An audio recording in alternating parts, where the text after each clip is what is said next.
Hey everyone, in today's video I'm going to talk about a subject that we have all dealt with, and this issue is such a nuisance for us assistants. And that's the ongoing problem of our leaders losing their purchasing receipts. And I'm going to talk about what our role is with expense reporting and our executive's responsibility of owning a corporate card. So let's review to help those who are constantly struggling with the leader who always loses their Pcard receipts right after the intro.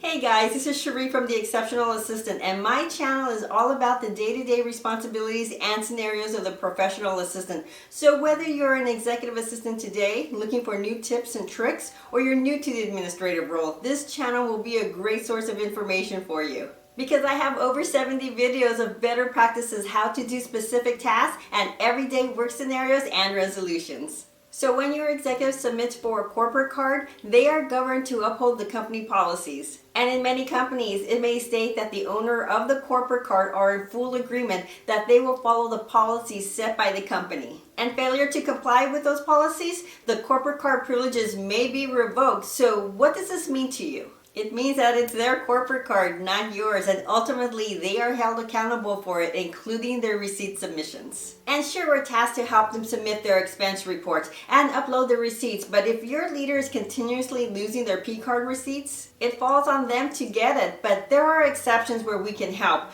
For instance, if the receipt is a one-off, meaning that your executive rarely ever loses their receipts, then sure, I'll jump in to get a copy, but to continuously chase down receipts? That's not your responsibility. You have to set boundaries of what your responsibility is, and that's to input and submit on your executive's behalf. That's your responsibility. So if your executive lost a Pcard receipt and you attempted to obtain a secondary receipt but you couldn't, I would then look to see if your company has an option to complete and submit with a missing receipt affidavit in lieu of an actual receipt. I would go this route, and in the supplemental field, I would note in detail that the receipt was lost and the attempts to obtain a secondary receipt. This way, accounting will see your diligence to obtain a secondary receipt. And now that I mentioned accounting, when expense reports are submitted without the receipts, the executives not only waste your time, but they don't take into consideration how they now have impacted and delayed the process for accounting, while they have to wait and finish their item-by-item review before they can send the approval to accounts payable for payment.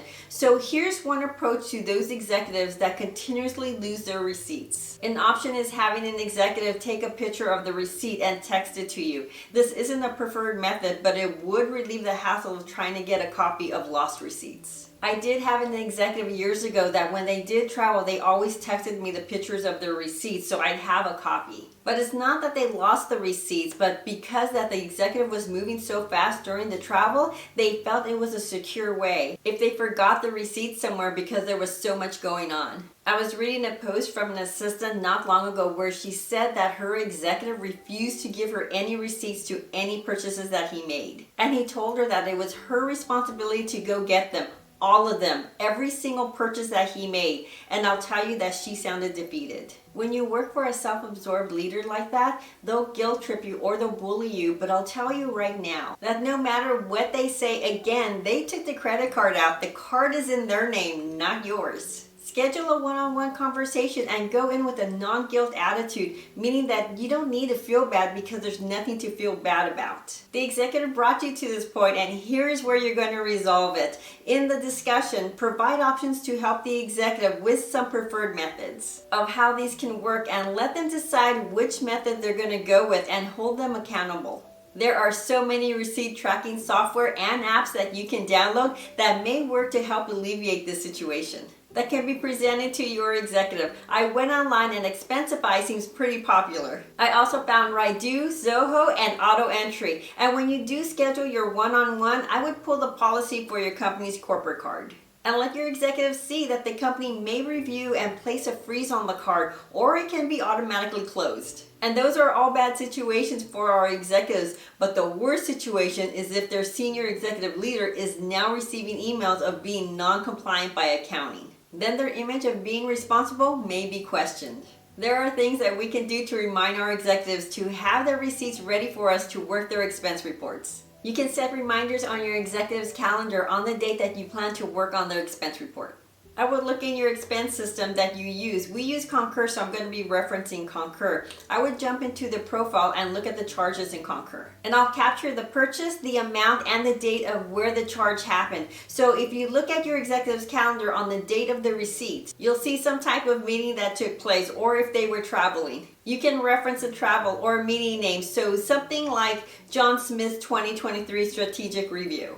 I would send a final reminder to my executive that I'll be asking for those receipts the day before I start working on their expense report. Now, this is a great organizational way if you're in the office with your executive. But what if you're not? What if you're in a completely different time zone? And that's the situation I was in with one of my executives at my last job. My executive lived on the East Coast and I live on the West Coast. But I'll tell you that I never had a problem receiving their receipts because I contacted an administrative assistant that worked out of that office. She would scan the receipts or inter-office them to me at the end of the month. Or if my executive had time, he would upload them for me in Concur. And all I had to do was complete the expense entry. So going back to the beginning, the corporate card is like any other credit card. The person who opens the credit card in their name is the person who is responsible for all the transactions. I hope this discussion helps some of you that are continuously struggling with an executive with their expense reporting and their receipts. And if you like this video, hit the like button and subscribe to my channel. Thanks everyone for watching. I'll see you soon. Take care.